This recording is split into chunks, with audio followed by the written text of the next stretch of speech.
Meu amigo Neri, vamos fazer aquele verso ao nosso colega Joacir aqui. Vamos lá, um versinho aqui de improviso para mim. Filho de agricultor tem na essência a simplicidade natural lá de Salete, terra boa, linda cidade. Esse é o Joacir, um exemplo de humildade. Um exemplo de humildade, esse é o nosso convidado. E aqui no Bocado Povo nós nos sentimos honrados de tê-lo aqui conosco, esse grande magistrado. Esse grande magistrado, e aqui está bom demais, pois o filho do seu Ervim sabe bem como é que faz. Ana Luísa e o Gabriel têm orgulho desse pai. Que beleza!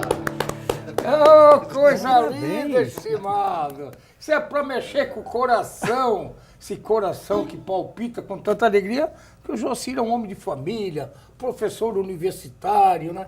É um exemplo de funcionário público, que hoje a gente tem muitos funcionários públicos ótimos, que fazem esse trabalho de respeito ao cidadão, ao contribuinte, que atende, que tem responsabilidade. Mas a gente sabe também que nesse Brasil afora tem muita coisa que deixa a desejar. E aqui nós temos um bom exemplo, você lembrou muito bem. Pô, parabéns, bem. Você... Obrigado. A gente conhece o Joacir e conhecemos vários colegas do Joacir e realmente ainda somos diferenciados. Que bom, né? Ainda somos bem diferenciados. Estimado, gostou então? Ótimo, nossa, parabéns. O Baby não é fraco, hein? Baby é um diferencial no programa mesmo. Né? Ô, estimado, eu acho que ele já achou alguma coisinha do vídeo lá do Rudá Rich, né? O sociólogo mineiro que esteve aqui em 2010, na Boca do Povo, e nós vamos chamar daqui a pouquinho. Mas segura só um pouquinho aí, segura só um pouquinho. Eu sou obrigado a te fazer aquela pergunta, os contadores são muito importantes, mas eu quero falar do agricultor. Primeiro, o imposto único é a solução? Podemos ter um imposto único ou poderíamos ter, estimado? Neri, essa ideia do imposto único já foi pensada por diversas vezes. Ela só foi implantada no mundo uma vez na Espanha, lá ainda no século XX. Mas está voltando a se discutir não o imposto único como único mesmo, mas alguns impostos, dentre eles esse que é chamado de imposto único, unindo outros impostos para simplificar. O problema é que é preciso ter muito cuidado. Aliás, soluções simples para problemas complexos, por vezes e geralmente, elas não dão certo.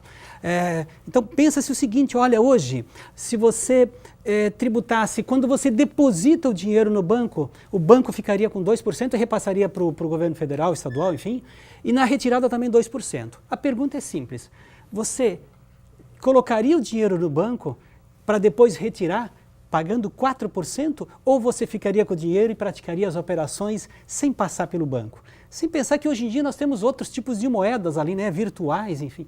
Então, eu vejo com preocupação essa simplificação que se faz da ideia do imposto único. É preciso tomar muito cuidado. E tem mais alguns outros aspectos. Como é que ficam, assim, aquelas pessoas mais pobres, que de fato também qualquer pessoa que passasse o dinheiro pelo banco iria pagar, todo mundo pagaria igual. E essa é outra coisa que tem que se tomar cuidado, mas principalmente vende-se essa ideia de que seria extremamente simples porque os bancos fariam tudo correto e as pessoas iriam normalmente, como sempre fizeram, depositar o dinheiro no banco. Não me parece que seria isso que aconteceria. É só pensarmos nós como cidadãos comuns. A pensar em cada lugar. Ô, estimado, o estado de Santa Catarina é uma coisa, o Alto Vale está dentro do estado de Santa Catarina. Nós arrecadamos bem aqui no Alto Vale? O Alto Vale arrecada por ano, por mês, aproximadamente 20 milhões de reais. E o que retorna isso para nós? Pois é interessante. Porque o dinheiro vai, né? É interessante que do Alto Vale, apenas 5 municípios arrecadam mais do que recebem de volta. Mas no cômputo geral do Alto Vale, nós no ano passado arrecadamos 240 milhões aproximadamente. Pouco menos, aliás. Mas também recebemos de volta muito próximo disso. Agora, no mês passado, por exemplo, o que se recebeu, se arrecadou 20, se recebeu em torno de 18. Então está praticamente equilibrado. Esse que recebeu volta para os municípios. Volta para os municípios. Fundo de participação? Fundo de participação. O FPM. Exatamente, isso, O exatamente. FPM.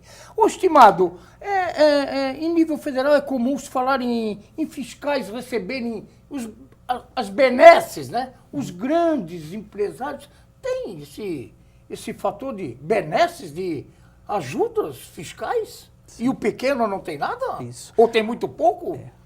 Não só em nível federal, como nível estadual e mesmo municipal, o problema que nós temos hoje, concede-se benefícios fiscais.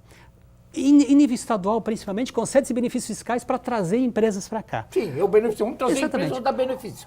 E isso é uma guerra fiscal. Ou ele vem para cá, ou outro estado fica. Então é uma negociação. Só que quem perde nessa negociação é a sociedade.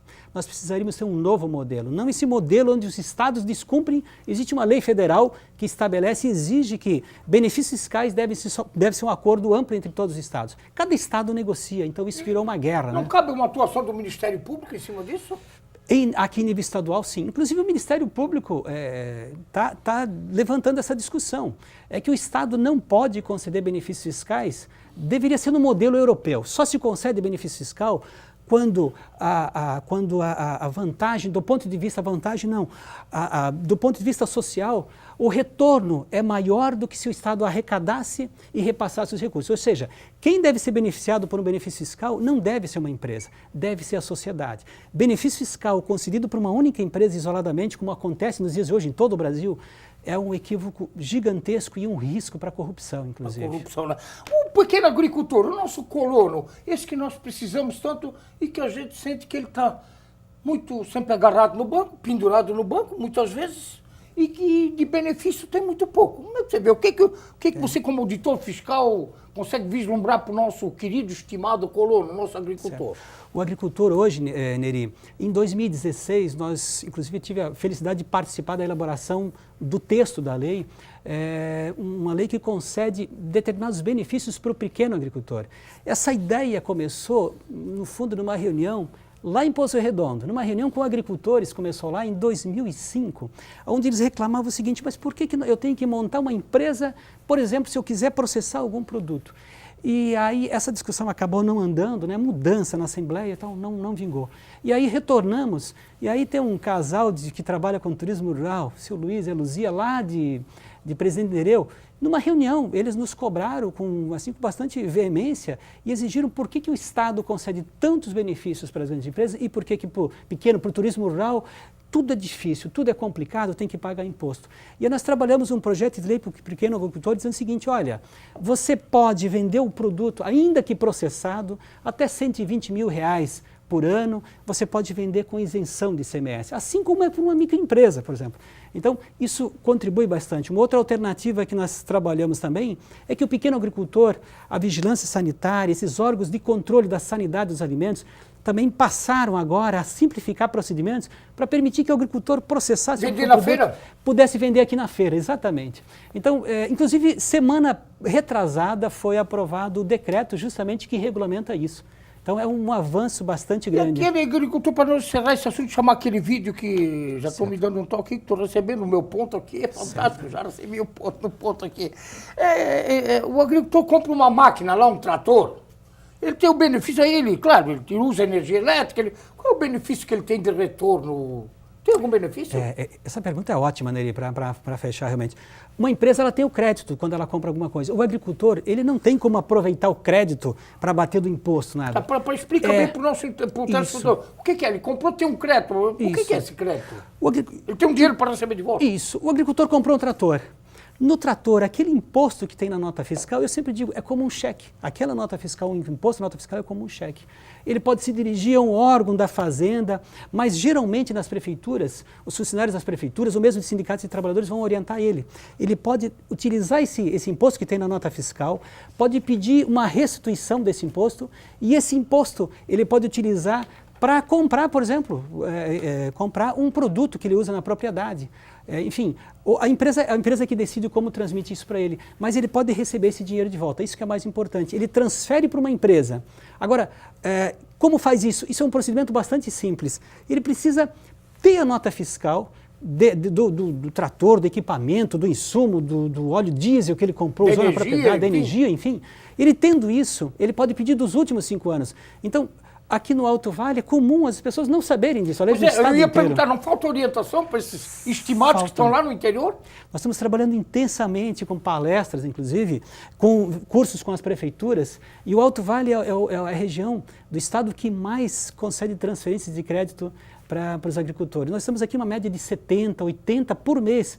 Isso representa 5, 6, 7, até 10 mil reais. Ele pode pedir, se ele tendo as notas dos últimos 5 anos, ele pode se dirigir à prefeitura ou aqui na fazenda ou procurar um contador para justamente verificar. Eu tenho direito, em regra ele tem direito a esse imposto. E isso é uma coisa importante porque é um sistema simples, sem burocracia, de redistribuição. Não precisa contratar um profissional para fazer, ele vai lá e faz sozinho. Não, exatamente. E é uma forma de privilegiar justamente, de uma maneira descentralizada, distribuir recursos para os agricultores. E tem uma estimada, que é um direito, acho né? que a Secretaria de Estado da Fazenda, que estaria agora na rua... Marechal Bormann. Marechal Rondon? Marechal Rondon, desculpa. Marechal Rondon, né? Isso. Marechal Rondon. Ela tem que estar à disposição, é servidor público, para atender justamente essa curiosidade e essa necessidade que todos têm, desde o pequeno empresário, micro, grande e médio, mas principalmente o nosso, eu sempre digo, o nosso tadinho do nosso agricultor. Exatamente. Que esse está lá no sol, na chuva, fazendo o seu trabalho para botar o alimento na nossa mesa. Puta que pariu! É um dos programas mais importantes, eu sempre destaco o atendimento ao agricultor, orientar ele para que ele possa... Você é filho de agricultor, Sim. você sabe disso. Filho de pai e mãe agricultores. Estimado, tem aquele videozinho lá do Rudá Rich que teve aqui em 2010? Tem um trechinho lá, alguma coisa que o Joacir me apresentou, essa figura fantástica? É Twitter pra cá, Twitter pra lá, MSN, essa criançada, esses adolescentes com essa conversação, gente tirando a roupa via internet. Meu Deus, é uma coisa que tá difícil, você não consegue mais segurar isso. Tem um lado bom, mas tem um lado muito estranho. Por exemplo, esse semestre que passou, eu dei aula só um semestre, porque um amigo meu pediu para eu dar aula na faculdade dele. Eu não tinha condições como consultor, mas foi um amigo, eu dei aula durante o semestre. Eu fiquei abismado, porque fazia 7 anos, eu fui professor da PUC de Minas, por muitos anos, e há 7 anos que eu não dava aula. Eu fiquei abismado. Os jovens hoje da faculdade, eu dei aula para Direito e Administração, não leem. Eles são da velocidade da imagem. Da imagem, não leem. Né? Eu perguntei para eles no começo, quantas páginas vocês leem por semana? Por disciplina, né? Eles estavam somando as 6 disciplinas, 4 páginas. Eu falei, o quê? 4 páginas? Por semana? Por semana? Não, e toda hora pedir esquema. Eu entro na sala, todo mundo com laptop, a maioria dos alunos com laptop ligado. Assim, eu falava, gente, eu vou dar aula. Eles não conseguem ler, eu tive que inovar nos recursos tecnológicos, porque eles memorizam e discutem pelo visual, não é pela leitura, mas pela imagem, pela velocidade, pelo som. Nós estamos criando um novo ser humano. Para quem dá aula sabe o que eu estou dizendo. É outra lógica, é diferente da minha. A minha é a lógica da escrita. Eu quando falo, eu leio o que eu falo. Esse pessoal não é assim. É um pessoal muito individualista. Eles entram na sala de aula a qualquer momento e conversam com outra pessoa da sala. Como se estivesse na rua. E eu dando aula. Eu falo, gente, pelo amor de Deus, olha eu aqui. Nem o respeito ao professor. Eles não sentem, sabe o que é? Eles não sentem que é desrespeito. Eles não sentem que desrespeito. É uma lógica tão diferente da nossa.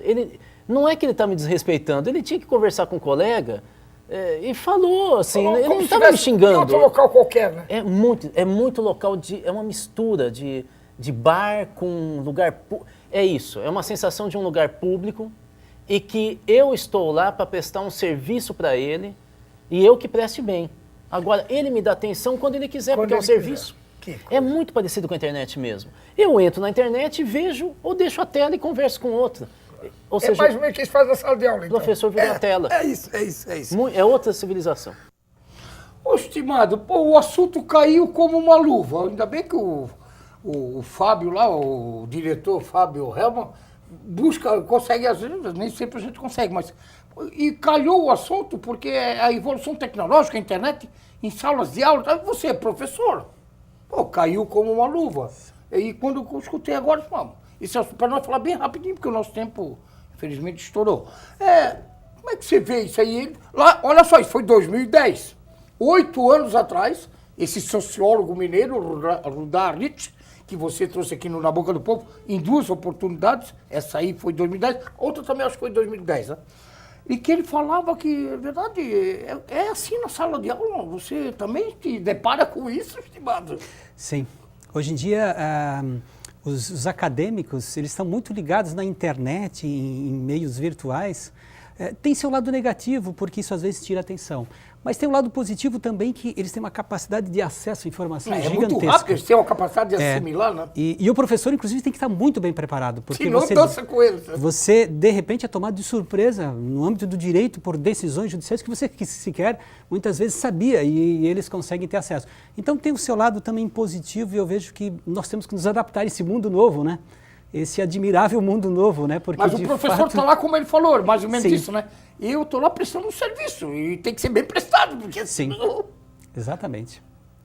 Que coisa, como a coisa andou, como evoluiu, com referência, eu falo, não, nossos meninos aqui que trabalham na equipe, que são bem mais jovens, mas eu que já sou da época que o arco-íris dava em preto e branco, e que o pó só dava na prateleira, estimado.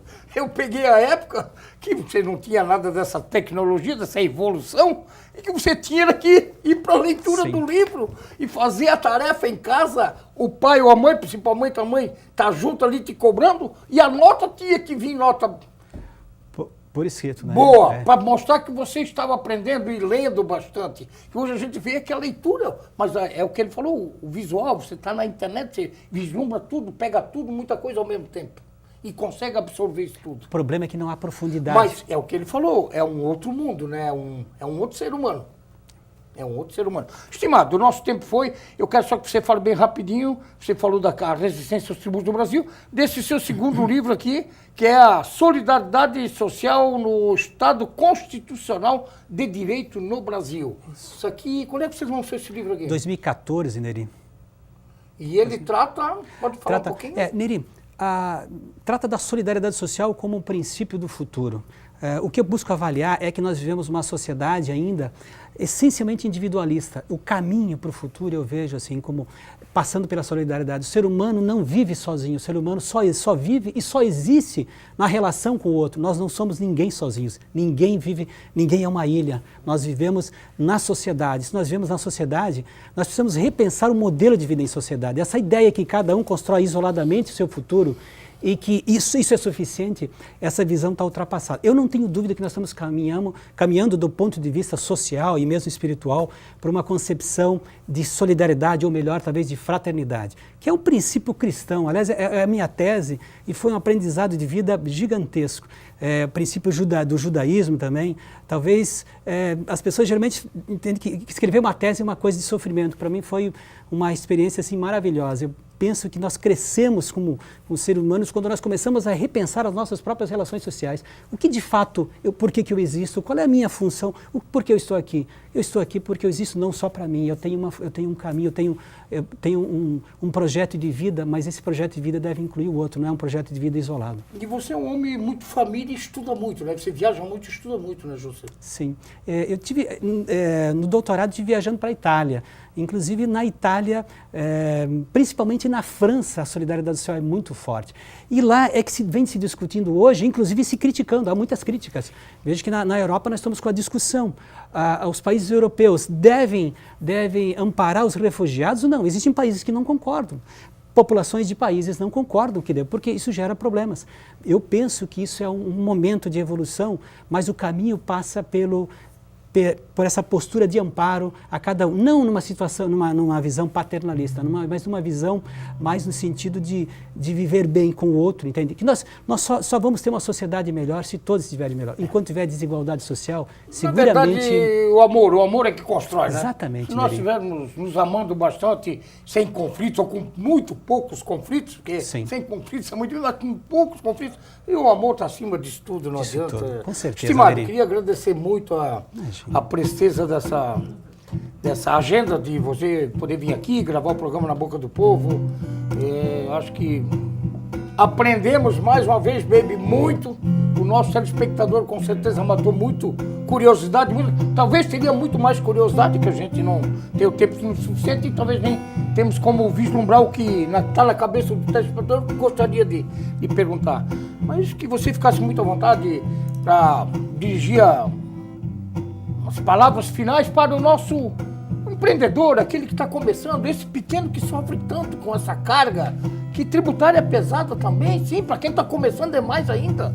E aquele que já está na carruagem da vida de vencer, mas sempre trabalhando para lutar contra essa carga pesada, as leis estão aí, tem que ser cumpridas. Agora, precisamos muito do Congresso Nacional. Sim. É que lá que nós dependemos muito. Então eu queria que, antes de você falar essas palavrinhas finais, que essa água benta aqui abençoasse, que desse esse carinho especial dessa proteção divina e que esses nossos empresários pequenos, micros, grandes, médios e o nosso estimado agricultor, nosso colono, desse interior do Alto Vale, lá do Planalto Serrano, lá do Médio Vale, que tem essa proteção divina para que a gente possa ter saúde, mas muita inteligência para poder superar, porque superar essas barreiras não é fácil, estimado. Certo.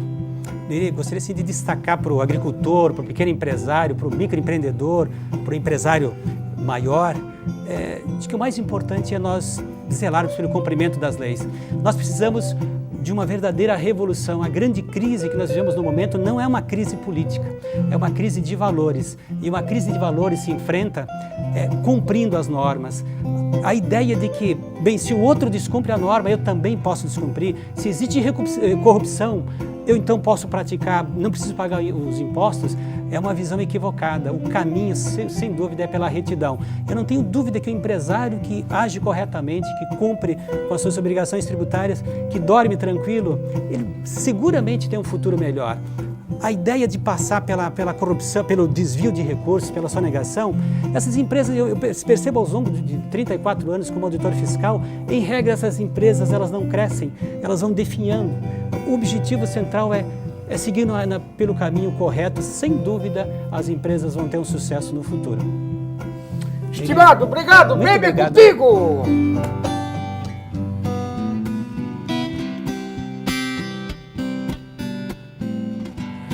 Ando devagar porque já tive pressa, levo esse sorriso porque já chorei demais. Hoje me sinto mais forte, mais feliz, quem sabe só levo a certeza de que muito pouco eu sei, ou nada sei. Conhecer as manhas e as manhãs, o sabor das massas e das maçãs. É preciso amor para poder pulsar, é preciso passo para poder sorrir, é preciso a chuva para florir.